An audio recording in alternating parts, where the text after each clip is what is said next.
गुरु वशिष्ठ जी महाराज भगवान राम को जो मंगलमय प्रसाद दे चुके हैं, वही मंगलमय प्रसाद भगवान लक्ष्मी नारायण देव की अपार कृपा से हम सबों को प्राय नित्य ही प्राप्त होता आ रहा है।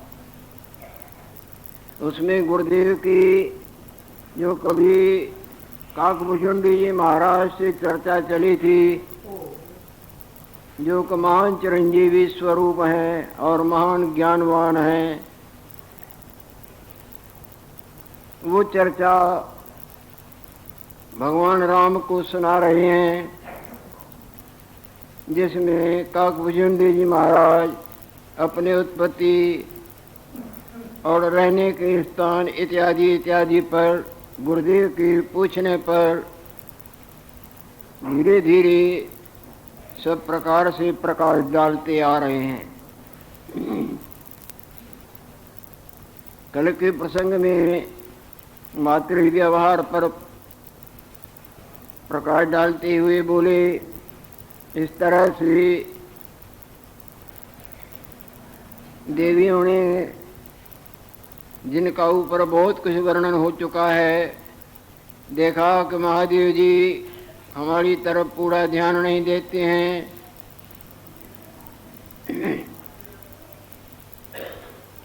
जब तक हम अपना कोई प्रभाव नहीं दिखाएंगे, तब तक महादेव इस तरह से हमको तुच्छ ही समझेंगे। उन्होंने ऐसी योजना बनाई, भगवान शंकर की प्यारी पार्वती माता उसको छल विद्या से चुरा लिया और चुरा के उनको मार दिया। मार के उनको जैसे चावल बनाए जाते हैं इसी तरह रांध दिया। रांध के वो कुछ प्रसाद भगवान शंकर के पास भी ले आती हैं। महादेव ने देखा, अरे ये प्रसाद तो नहीं, ये तो मेरी पार्वती को इन्होंने मार दिया है। तब भगवान शंकर बहुत कुपित होने लगे। जब बहुत गुस्से में आके कुछ वाणी से अपनी अग्नि का प्रवाह निकालने लगे, तब वो सावधान हो जाती है और एकदम अपने अंगों से पार्वती का शरीर धीरे धीरे, किसी के नेत्रों से, किसी के शरीर से नेत्र निकलते हैं, किसी के नासिका निकलती है, किसी सब देवियाँ जितनी थी सारा अंग निकाल के पार्वती का रूप बना के भगवान शंकर के सामने खड़ा कर दिया। तो महादेव देख रहे हैं, और इतना ही नहीं, दोबारा भगवान शंकर का पार्वती माता से ब्याह करा दिया और खूब खाना पीना, नाचना गाना, आनंद, जिस तरह शादी में प्रसन्नता ही प्रकट करते हैं, इसी तरह खूब आनंद मना दिया। और भगवान शंकर भी खुश हो गए, मेरी पार्वती मेरे को वापस दे दी। आश्चर्य रूप कभी ऐसे प्रसंग नहीं सुने होंगे।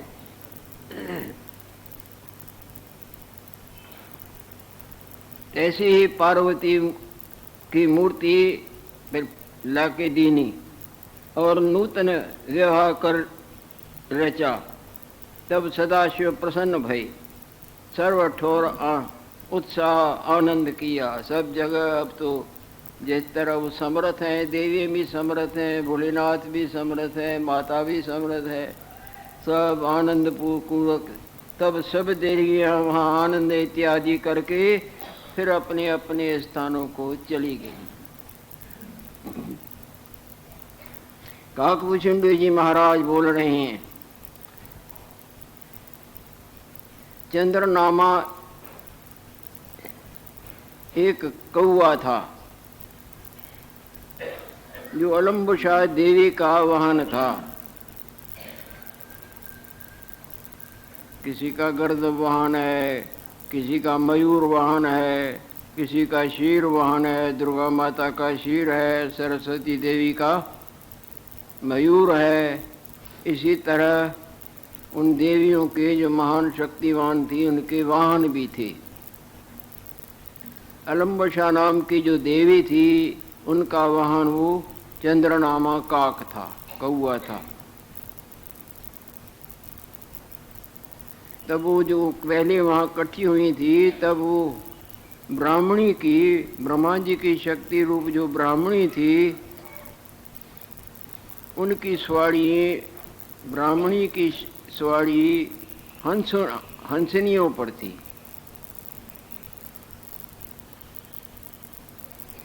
तो वो चंद्रनामा जो काक था, अलम्बुसा देवी का वाहन, उन सब हंसनियों के साथ अपने शारीरिक क्रिया करने लगा।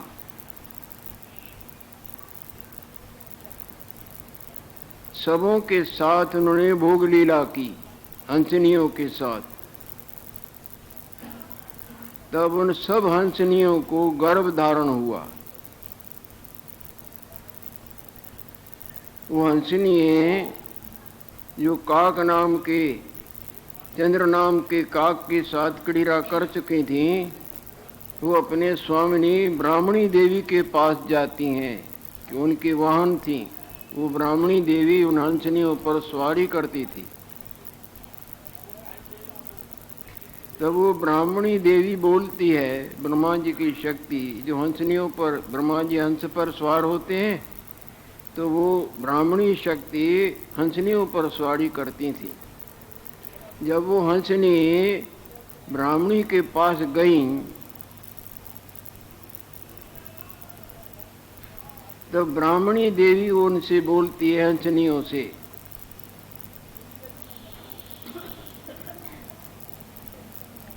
अब तुम हमको उठा नहीं सकोगी, क्योंकि तुमको गर्भ धारण हुआ है।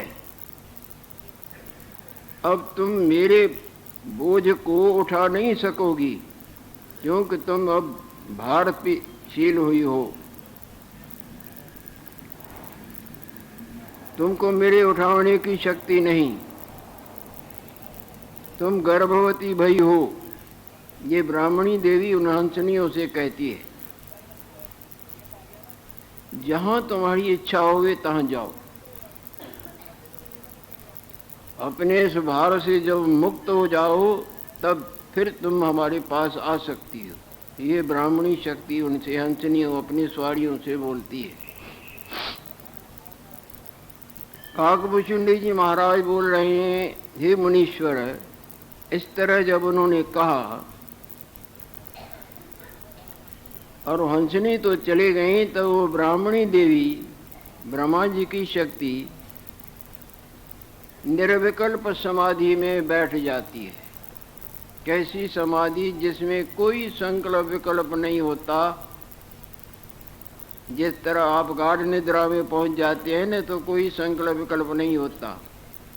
एक सविकल्प समाधि होती है जिसमें थोड़ा थोड़ा मन चलता है, और दूसरी निर्विकल्प समाधि होती है जिसमें मन मानो अमनी भाव को प्राप्त हो जाता है। तो वो ब्राह्मणी देवी निर्विकल्प समाधि विखे स्थित होती है। नाभि सरोवर जो ब्रह्मा जी की उत्पत्ति का स्थान है, वहां चली गई।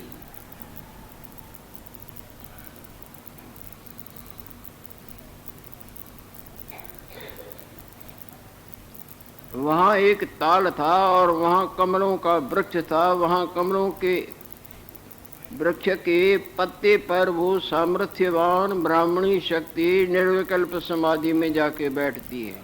निर्विकल्प समाधि जहाँ कुछ भी खटखट न हो, जिसको एकांत स्थान कहा जाए, एक की सवय और न हो।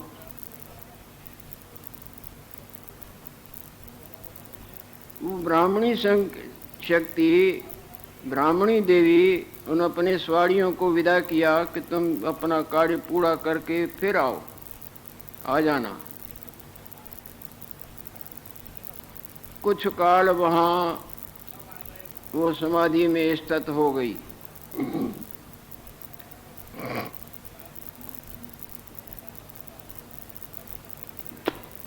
बुद्धि में जितनी भी विषमता है वहाँ निर्विकल्प समाधि में समाप्त हो जाती है।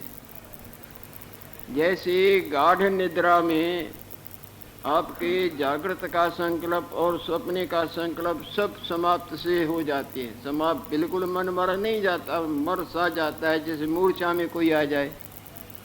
धरते धरते धरते धरते धरते अपने सब प्रकार के मैं और मनन का त्याग करके निर्मनन स्वरूप में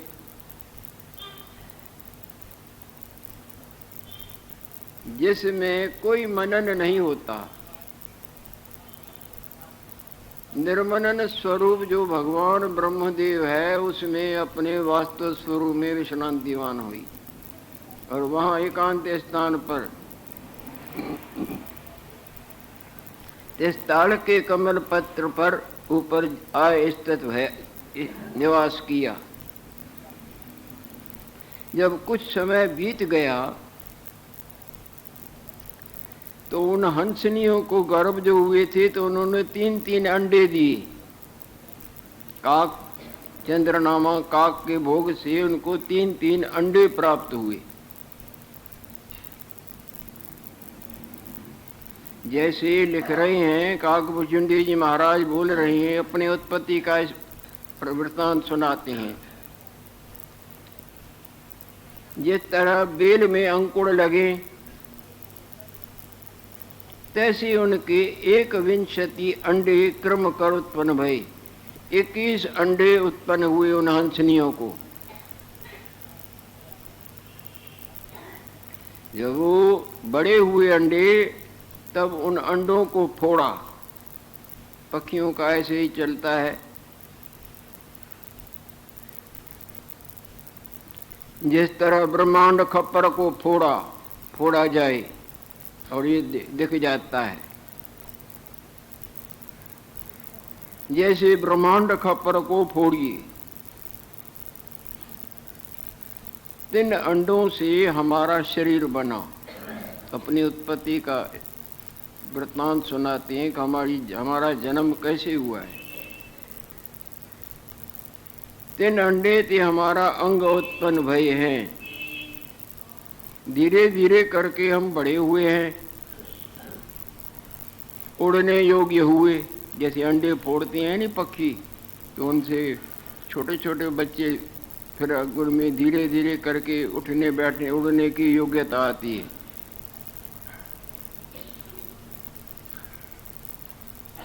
क्रम करके हम बड़े उड़ने योग्य हुए।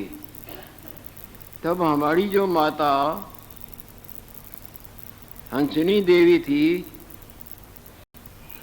हमको उठा के ब्राह्मणी देवी के पास गई, क्योंकि उनकी वो स्वामिनी थी ना ब्राह्मणी देवी, उन पर सवारी करती थी। हमारी माता वो हंसनी देवी हमको ब्राह्मणी के पास ले गई और हमको ब्राह्मणी देवी को मस्तक झुकवाया। हमने जाके माता की सवारी करने वाली ब्राह्मणी देवी को अपना सिर झुकाया। उस वक्त वो ब्राह्मणी देवी जो समाधि में बैठी थी, समाधि से उठी थी। इधर हमारा भी जन्म हुआ था और हमारी माता वहाँ ले जाती है और माता ब्राह्मणी देवी को जाके हमारा सिर झुकवाती। हम मस्तक टेका। तब ब्राह्मणी देवी समाधि ते उतरी थी। उस ब्राह्मणी देवी ने हमको देखा और बड़ी दया भाव से प्रेम पूर्वक हमको कृपा की दृष्टि कर हमारे शीश पर हाथ रखा। जैसे बालकों को जाके सिर झुकवाती हैं माताएं, इसी तरह हमने जाके माता को सिर झुकाया और उन्होंने बड़ी दया से प्रेम से हमारे सिर पर हाथ रखा।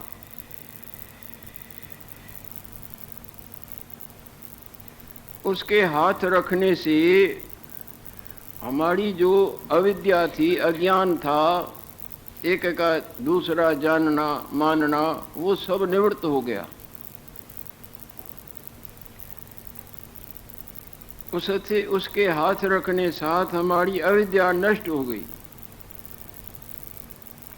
और हमारा मन बड़ा प्रसन्न हुआ, तृप्त हो गया और हमको शांति का लाभ प्राप्त हुआ, शांत रूप हो गए।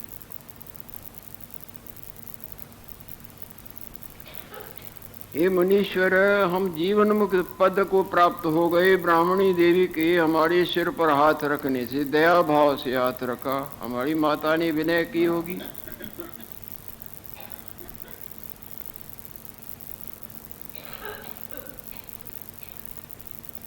उनके हाथ रखने से हमारे को बड़ी शांति और शीतलता और ज्ञान का प्रकाश हुआ। तब हमारे मन में आया कि किसी एकांत स्थान पर जाके इस अपने सत्य स्वरूप, ब्रह्म स्वरूप, आत्म स्वरूप के ध्यान में मगन हुए। बाहर का क्या ये कचरा इकट्ठा करना है।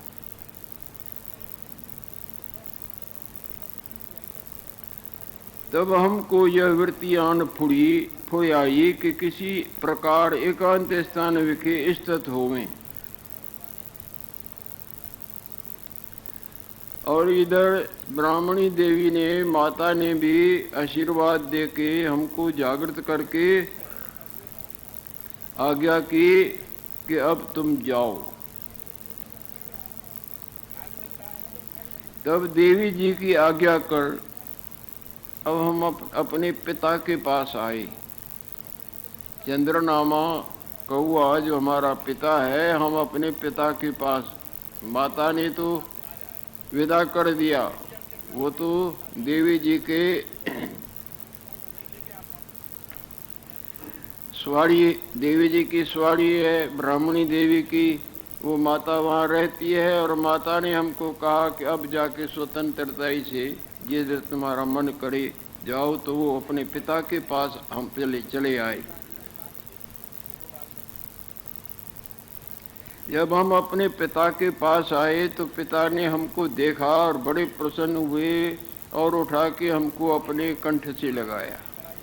जैसे छोटे बच्चों को देखते हैं नहीं, जन्मे हुए को माता पिता प्रसन्न होते हैं, इसी तरह काकभूषुंडी जी महाराज बोलते हैं कि हमारे पिता काक नाम के कौए, उन्होंने हमको अपने कंठ से लगाया बड़ी प्रसन्नता से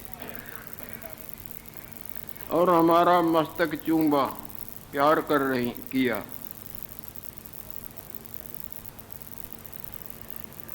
तो वहाँ हमारे पिताजी तो अलम्बुशा देवी के वाहन हैं, वो हमारी माता ब्राह्मणी देवी की वाहन है।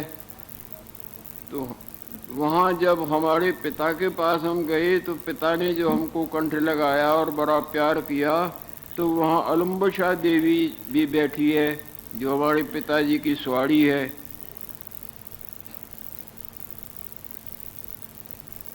तब हमने अलम्बुशा देवी को भी सिर झुकाया और उनकी पूजा की। अब तो वो ज्ञानवान हो गए हैं ना ब्राह्मणी देवी की कृपा से। तब हम अलम्बुशा देवी जी की पूजा करते भई।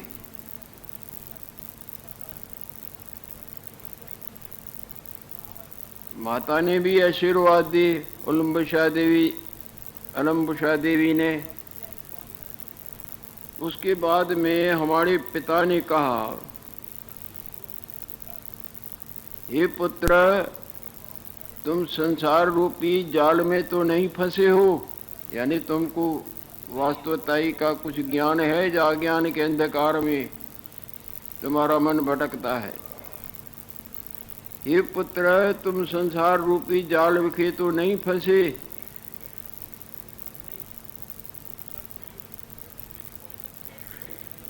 यदि तुम माया जाल से मुक्त नहीं हुए हो तो मैं भगवती देवी माता की प्रार्थना करूं तुम्हारा अज्ञान रूपी अंधकार दूर करे। ये सामर्थ्यवान है। वो काक नाम का जो कौआ इनका पिता है वो भी महान शक्ति का वाहन है और अंदर सावधान है। अनंत रूपा ईश्वर के रूपों का कोई वर्णन नहीं कर सकता है। किस रूप में क्या शक्ति क्या लीला कर रहे हैं वही जाने।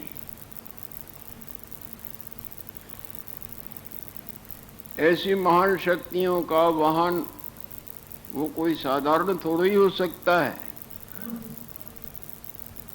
शेर तो अनंत हैं, पर दुर्गा माता का शेर कोई इन शेरों में थोड़ा ही होगा। वो तो दिव्य शेर हिमालय ने उनको प्रदान किया था। धनुष तो बहुत होते हैं, पर सारे गाड़ी धनुष या राम भगवान के धनुष थोड़े ही होते हैं।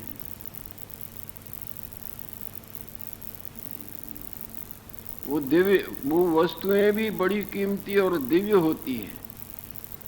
बाण तो अनंत थे, पर वो अमोघ बाण कोई सब थोड़े ही होते हैं। जैसे पशुपति बाण, कहाँ भी होवे जयद्रथ, उसका सिर कट जाए, और काट के जो उनके मारने का सोचता है वहां पहुंच के उनके सिर को गिराए। जयद्रथ को बाण मारा है जब अर्जुन ने, तो जयद्रथ का सिर उठा के साथ जाता है। जयद्रथ का पिता नदी किनारे भगवान सूर्य नारायण का आराधन करता है कि जो मेरे पुत्र का सिर जिसके हाथ से गिरे वो मरे। अगर अर्जुन के हाथ से गिरता है तो अर्जुन मरता है, परंतु वो बाण महादेव का उसके सिर को लेके जयद्रथ के सीधे जाके उसके बाप के हाथों पर पड़ता है। उनके हाथों से गिरना और उसके बाप का भी मरना। और फिर वो दिव्य बाण है, नहीं माधा साधारण बाण थोड़ी एक बाण क्या, और जब मार के वो भी गिर गया। वो बाण फिर लौटा है, फिर अर्जुन के पास आता है। साधारण चक्र थोड़ा ही है, मार मार के सबों को मार के फिर भगवान की अंगुली में आके हाजिर होता है। इसी तरह ये वाहन है, वाहन बने हैं, ये साधारण नहीं है। रथ तो था, पर वो साधारण रथ भगवान कृष्ण का थोड़ा ही था, वो तो अग्निदेव का दिया हुआ था। इसी तरह से अद्भुत अद्भुत लीलाएं नारायण देव का क्या कहा जाए, कहा नहीं जाता।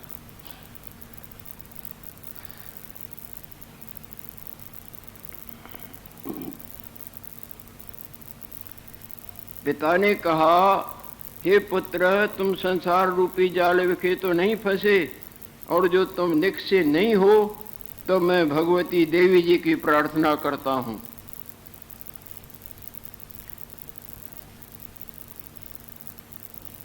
वह देवी माता अनंबुषा देवी अपने दासों पर दया करती है। मेरी प्रार्थना से तुमको बहुत कुछ वो दे देगी। वह भृत्य पर दयालु है। जैसे तुम प्राप्त होगे तैसे तुमको प्राप्त करेगी। किसी तरह भी वो तुम्हारे अज्ञान दोष का निवारण करने में समर्थ है। ये मुनीश्वर, वहाँ काकभूषुंडी जी महाराज गुरु अष्टाव वशिष्ठ जी महाराज के पूछने पर अपना पूर्व से लेके सिलसिला उस वृत्तांत सुनाने की कृपा कर रहे हैं। तब हमने कहा, हे पिता, हम तो ज्ञात गए हुए हैं। ब्राह्मणी देवी की कृपा से जो जानने योग्य है उसको हमने जाना है। आपने पूछा है तो पिता के आगे वो सच सच बताते हैं कि हम अज्ञान के अंधकार से जगे हैं। ये सब ब्राह्मणी देवी की कृपा है। हमारी माता उनके पास ले गई थी, उन्होंने आशीर्वाद दिलवाई है। हम तो ज्ञात गए हुए हैं। जो कुछ भी जानने योग्य है सो जाना है, और जो पाने योग्य है सो भी हमने पा लिया है। आत्मज्ञान के बरोबर कोई जानना नहीं और पाना नहीं। अपने आप का ज्ञान ये सर्वोपरि सबसे ऊपर है। भगवान का दर्शन अर्जुन को होता है, अर्जुन रोता है। आश्चर्य देखे ना। और दर्शन ही नहीं होता है, पर कृपा भी इतनी है कि क्या कहा जाए। उसके ऊपर आई हुई मुसीबतें सब अपने पर संभालते हैं। अपना मान सम्मान का मुकुट भी अर्जुन के सिर पर रखते हैं। अर्जुन जैसे कई रथ हाँकने वाले उनके बने, उनका रथ भी हाँकते हैं। और उन पर आई हुई मृत्यु शक्तियाँ भी अपने पर झेलते हैं। वो सर्प मारने आया था ना, वो अपने पर ले लिया, अर्जुन का मुकुट उड़वा दिया, बाकी बचवा दिया, रथ ही नीचे बिठा दिया, नहीं तो अर्जुन मर जाता।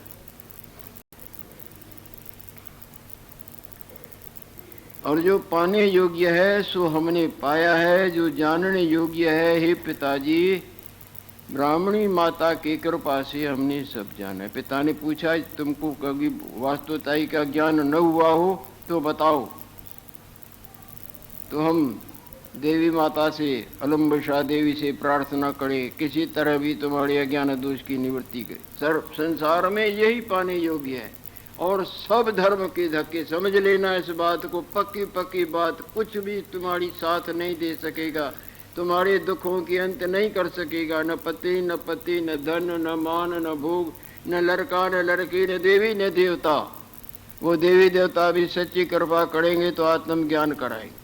नान्य पंथा विद्यते है ना, छुटकारे का और कोई मार्ग नहीं।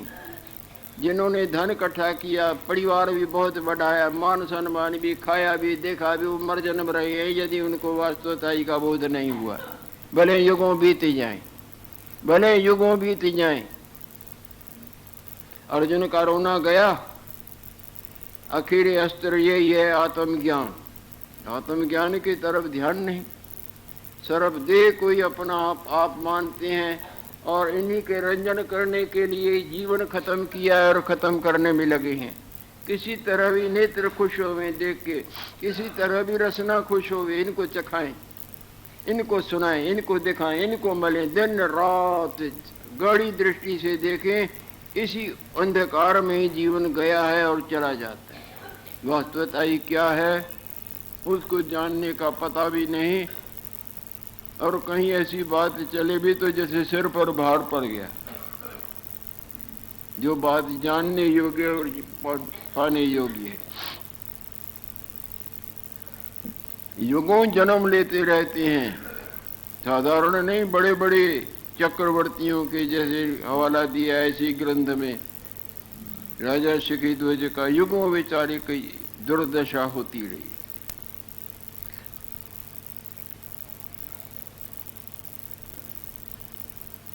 जो पाने योग्य है सो हम पाया है, ब्राह्मणी देवी जी के प्रसाद कर। प्रसाद नाम कृपा का है। अब हमको एकांत स्थान की इच्छा है, तो हमने कहा अपने पिताजी से कि अब तो हमको ये सब रमणीक सुख रूप नजर नहीं आता है। हमारा आत्मा जो आनंद रूप है, हम अब उसमें स्थित होके अपने आनंद स्वरूप का उपभोग कर प्रसाद पाना चाहते हैं। हमारे मन में अब ये संसार के देखने सुनने, पाने गंवाने, लेने देने, खाने पे कुछ भी इच्छा नहीं। जब जगे हुए को सपने के संसार की इच्छा होती है क्या? सब कचरा समझता है ना। ये निशानी है। जब तक हमको माया के भोग और तेरा मेरा फलाना बने ये वो खींचता है, तब तक समझो तुम अज्ञान निद्रा में हो। जब जग जाओगे तो तुम्हारी नजर से ही उतर जाए। हृदय में जगह ही नहीं रहे, आभास मात्र नजरों में रहेगी, हृदय में नहीं रहेगी। ज्ञानवान के हृदय में संसार निकल जाता है, आभास मात्र रहता है। जैसे जगे हुए के हृदय में नहीं रहता, नहीं जगह है तो हृदय में है ना, उसी में दौड़ना, भजना, लेना देना, पाना गंवाना, ये सुख रूप है, ये रमणीय, ये करने योग्य है। और जग जाने पर वो दिखता तो है, पर आभास मात्र कुछ भी नहीं। पाठकर्ता के नजरों में रहता है, हृदय में नहीं रहता। रोता भी है, हंसता भी है, बोलता भी है वो बातें, पर हृदय में नहीं, हृदय में अपना आप है। इसी तरह ज्ञानवान के हृदय में नहीं रहता, नजरों में आभास मात्र। सो भी तब तक जब तक प्रारब्ध का कोई वेग है, चौथी भूमिका में है, और पांचवी में वो नजरों से भी घूम होता, छठवीं सातवीं आगे निर्वाण पद में विश्रांतिवान होते।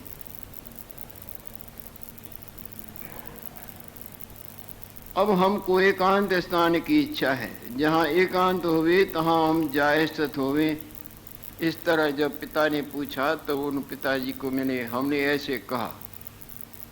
तब चंद्र पिता ने कहा, तब हमारे पिता चंद्रदेव जी ने, चंद्र नाम का काक उनका नाम है, तो हमको हमारी सुन के समझ के वो हमसे कह रही हैं। तब चंद्र पिता ने कहा, हे पुत्रो, एकांत स्थान सुन। ब्राह्मणी देवी के वो 7 बालक हुए हैं नहीं, अलग अलग।